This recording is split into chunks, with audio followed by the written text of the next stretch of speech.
Bawal kay Naoya Inoue, kaya Luis Nery at Casimero na lang muna maglalaban. Courtesy ng BoxingScene.com, nung nakaraang buwan ay dineklara ni WBC President Mauricio Sulaiman na si Luis Pantera Nery ay mandatory challenger at sunod na para hamunin ang mananalo kina Inoue at Tapales. Sabi ni Nery na naghihintay daw siya sa mananalo sa inaabangan ng marami na undisputed super bantamweight fight ni na Japanese Monster Naoya Inoue at Pinoy Marlon The Nightmare Tapales. Nakuha ni Luis Nery ang pagiging mandatory sa WBC nang tinalo niya via sensational knockout sa round 11 si Asat Hovhannisyan noong February sa Pomona, California. Nananatiling malaki ang pag-asa na naging laban nila na maging 2023 Fight of the Year.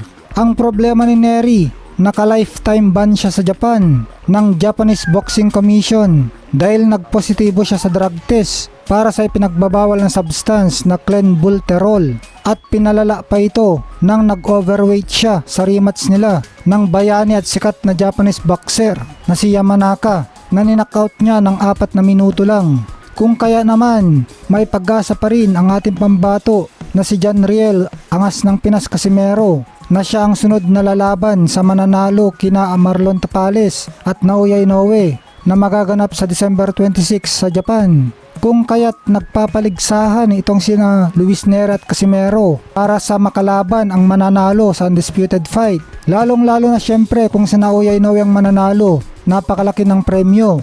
Ang problema naman ni Casimero, tabla lang ang resulta ng huling laban niya kay former world champion Yukinori Oguni. Maganda sana kung naipanalo niya ito o na-knockout niya sana. Kaso minalas dahil sa aksidente ng headbutt. Kung ban si Nery at di rin pwede si Casimero na next fight ni Inoue, maganda na sila Nery at Casimero na lang munang maglaban.